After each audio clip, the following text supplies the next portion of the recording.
To be honest with you, Patrick, I don't think he knows what he's doing from one day to the next. He's making gaffes all over the place. He's been an absolute disaster. He's probably the most unpopular Prime Minister in my lifetime. He's only been PM for about 10 weeks. He's out of his depth, like the whole Labour front bench. He doesn't know what he's saying, he doesn't know what he's doing. He's in a complete mess. I mean, look at the state of him. I think what you have to realise, Patrick, is that Sir Keir Starmer was never intended to be the Prime Minister of this country. He was a stopgap for the Labour Party. He was supposed to be a levelling leader of the Labour Party, to rein the lefties in and steady the ship. We all know that it was Wes Streeting that was destined to become Labour leader, ready for a strong campaign in 2029. So this has fell apart. I feel a little bit sorry for him, to be honest. He's out of his depth. He doesn't know what he's doing. It's one scandal after another with the donations, etc.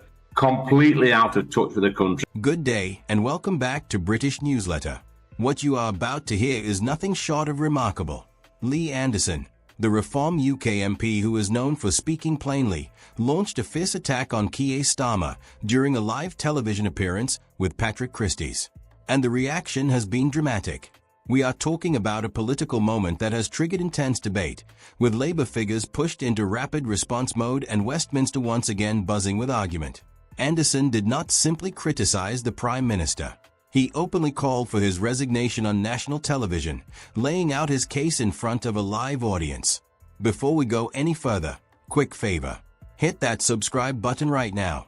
Over 98% of viewers watch our content without subscribing. It is completely free, takes 2 seconds, and helps us continue breaking down the political drama that much of the mainstream coverage skims over. Subscribed? Brilliant. Thank you for that. Now, let us get into what sparked such a storm. Now, speaking to GB News' political editor, Christopher Hope, during his trip to New York for the United Nations General Assembly, Sir Keir Starmer has admitted that people who are worried about immigration are absolutely not far right. Do you understand? People have legitimate concerns about immigration. I think people who are genuinely concerned about immigration aren't and should not be. So people are worried are not far right, are they? They're not worried about, they're not far right individuals if they're worried about immigration. No, absolutely not. No, quite. Many people across the country are concerned about immigration, but they wouldn't for a minute go onto the street and throw a brick at a police officer.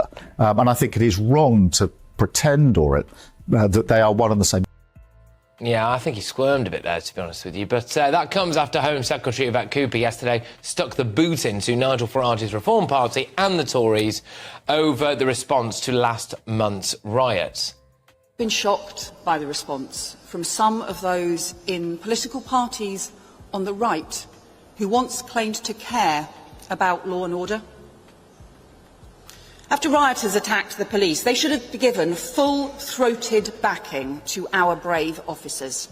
Instead, too often we've seen them undermine the integrity and authority of the police. The Tories, with their mates in Reform, are just becoming right-wing wreckers.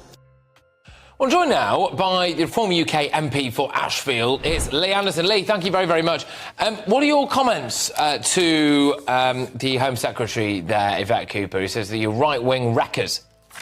Well, listen, Patrick, she says it's important that we must back our police. I've not seen anybody in the Labour Party, including Yvette Cooper, backing those brave police officers who had that bit of a problem at Manchester Airport 6 or 7 weeks ago. I think it's a little bit rich coming from her. Look, she's shown already, Patrick, in the short time she's been Home Secretary, since July, that she's completely out of her depth.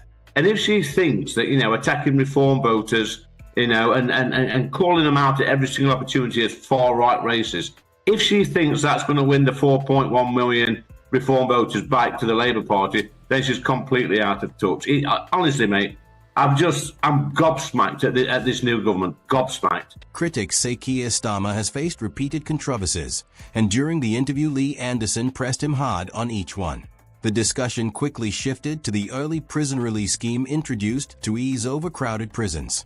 Anderson argued that reports of mistaken releases, including serious offenders, damaged public trust and showed poor oversight. Ministers responded that most releases were lawful, errors were corrected, and the policy was necessary due to long-standing prison capacity pressures in England and Wales. The clash highlights a wider debate. Critics call it a failure of competence, while the government says it reflects deeper structural problems in the justice system.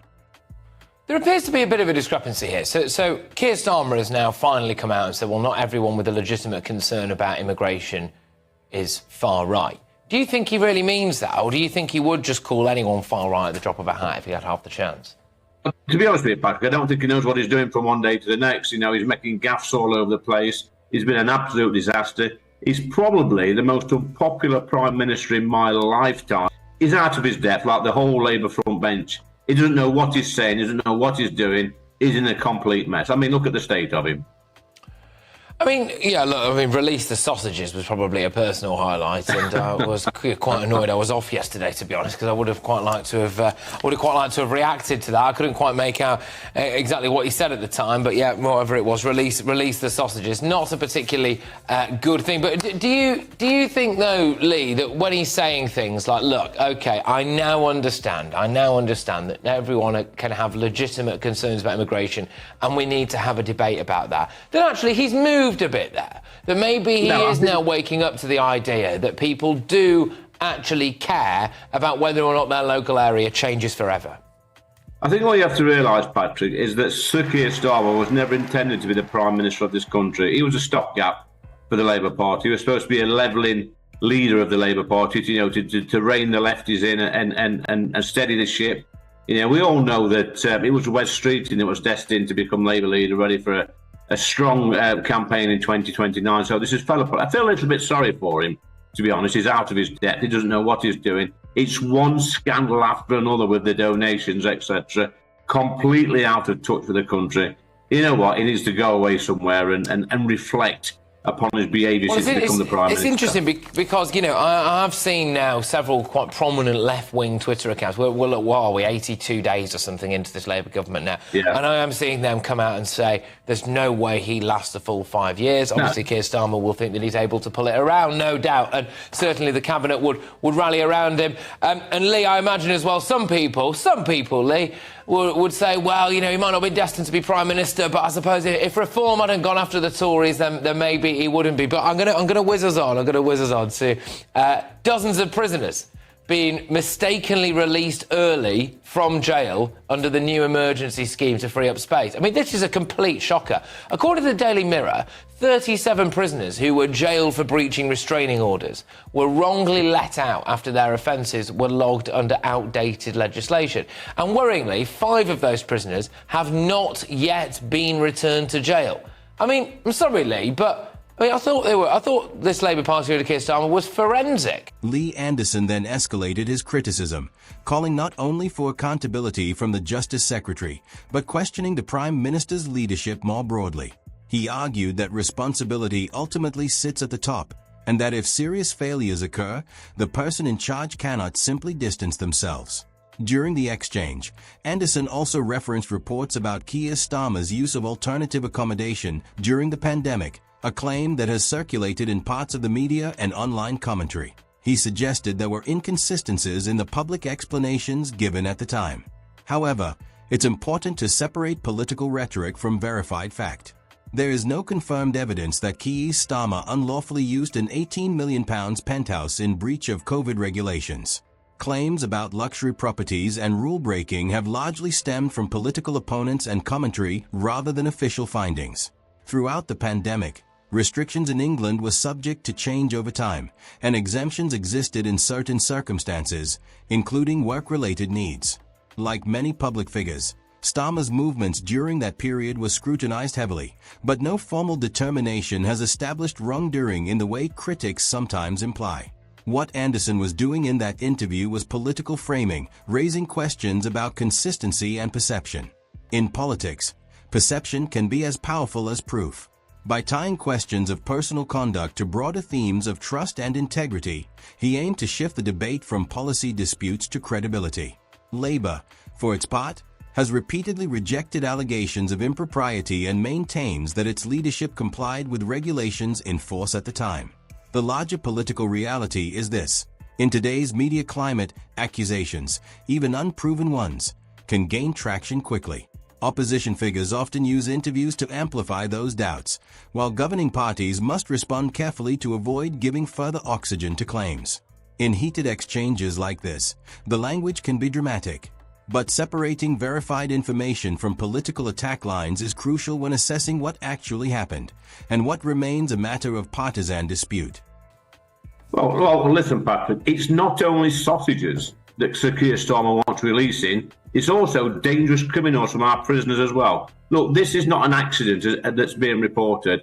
The Justice Secretary actually should resign over this. I mean, what about the victims and the victims' family, Patrick, who were sat there watching this tonight knowing that some of these criminals are roaming the streets that attack their loved ones? It's an absolute disgrace, and it just shows you what the Labour Party actually think about law and order in this country. It's shameful. But where are the other five? Five of them have not yet been returned to jail. You know, what are they doing? Are they in the Costa del Crime with their trotters up? I mean, seriously, what's going on? We don't know where they are. We don't know who they are. We don't know what crimes they've committed. We don't. If we can't find them, how on earth could we promise their victims that they would be kept safe? These could be domestic abusers. They could be anyone. They could be out there right now, prowling the streets, looking for the person that they wronged initially to go and get before they got put in jail. I tell you what, Patrick, if you are a victim, a female victim of domestic abuse, and your abuser has been let out this, you'll be absolutely horrified, scared. You don't know where these men are, where they're hiding, where they're holed up. It's terrifying for the victims' families. And I don't understand how you can make such a basic mistake. Yeah, I can understand if they really have to release some prisoners, which I don't agree with, by the way. But they have to be low risk. People that's been abusing people, attacking people, they should be locked up and not released. But you do think the Justice Secretary should resign over this, really? He should resign, absolutely resign. This is incompetence at the highest level. How can you release, Patrick, seriously? How can you release dangerous criminals onto our streets and not even inform the victims? It's unbelievable. Did the Tories not put her in this position, though, Lee, by not having enough prison spaces, not building enough prisons? I know you're not a Tory now, but you were for a while. They probably did, Patrick. I mean, they've got to... I see you smirking there, young man. They probably did to some extent, but I don't think even the Tories would have made this big a mistake. If you're going to release prisoners, if you really, really have to, at least put the checks in place, do your homework, make sure or know where they are. Or know where they are, so that if you need to recall them, this is it. Oh, yeah. Yeah, or put a curfew. I know. I mean, it is an absolute shocker, and it's just every single day something like this seems to happen. Lee, look, thank you very much, Lee Anderson, there, who's a Reform UK MP for Ashfield. Right. On immigration, the clash became even sharper. During the discussion, Lee Anderson challenged what he described as Keir Starmer's carefully balanced language on border control. Starmer has said that concerns about immigration levels are legitimate and that the system needs reform, while also warning against inflammatory rhetoric and the stigmatization of migrants. Anderson's argument was that this positioning sounds measured but lacks clarity. He questioned whether acknowledging public concern is enough without outlining tougher, detailed enforcement measures. His criticism was that saying concerns are valid must be followed by concrete action. Otherwise, it risks appearing politically convenient rather than principled. The broader debate around immigration in the UK is highly polarized. One side argues for stricter border controls, faster removals, and reduced net migration. The other emphasizes economic contribution, humanitarian obligations, and the need for balanced reform. Starmer's approach has been to frame Labour as both firm and fair, pledging stronger enforcement against criminal gangs while rejecting what he calls divisive language. In the interview, Patrick Christys largely allowed Anderson to lay out his case uninterrupted, creating a moment that supporters saw as forceful and uncompromising.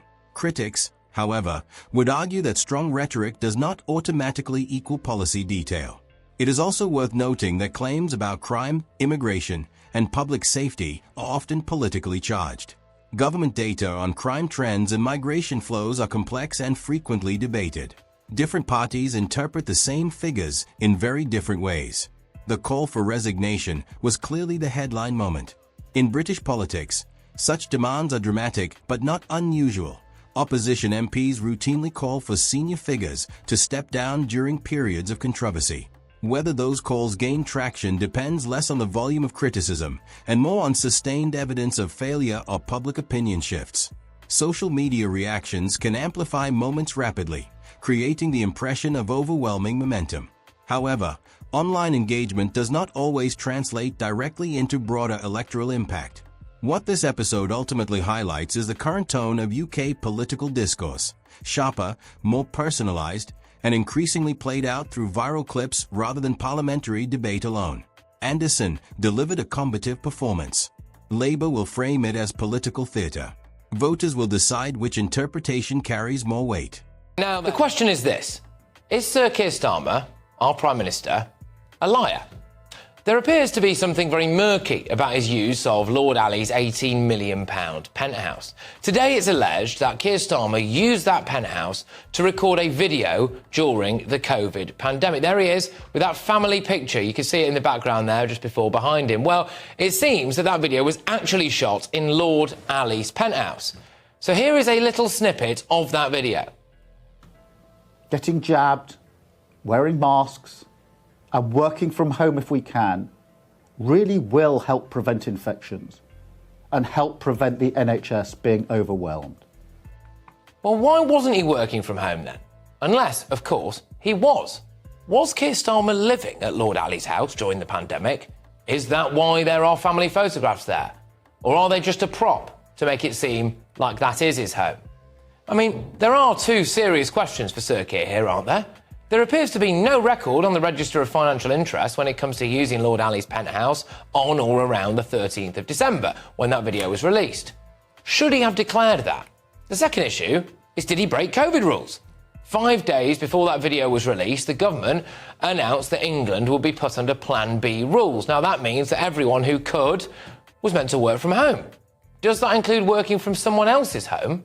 Either way, Lord Ali has a massive roof terrace, and that must have been really lovely for the Labour leader at that time. But there's more today, because Sir Keir was asked about why he stayed at Lord Ali's penthouse during the summer. Now, he is blaming his child's GCSEs. Well, all that happened is I wanted somewhere safe and quiet for my son to do his GCSE preparation. I needed it to be secure because of the situation we were in. Simply somebody saying, if you want somewhere quiet for your son to study whilst he's doing your GCSE, you can use this place here. But the dates don't add up. The dates of his luxury £20,000 434 stay are the 29th of May 2024 to the 13th of July 2024, OK? So the first GCSE exam was on May the 9th, and the final one was on June the 19th. So his son will have started his exams before they say they moved in there and finished them nearly a month before they say they moved out. All right? So this has led many people to wonder whether or not our Prime Minister is lying about this. And he's getting very chippy about it too. Look, every day... Do you get it, though? Every day... Do you get how it looks? If you're putting to me, Beth, that I should have stayed in my Kentish Town home and disrupted my son's GCSEs, that was the right thing to do, then I think you should put that to me. I'll put it to you. I think that's absolutely the right thing. Have you heard of a library? Because apparently there's one just down the road from where we live. But anyway, there's more. Because Keir Starmer has hiked private school fees by 20%. Well, that means that tens of thousands of pupils had their education and actually their lives turned upside down. But for Keir Starmer's own son, he could get a multi-millionaire to give him an £18 million penthouse to revise in. The hypocrisy there is absolutely staggering. But what's more, you just get the sense, don't you?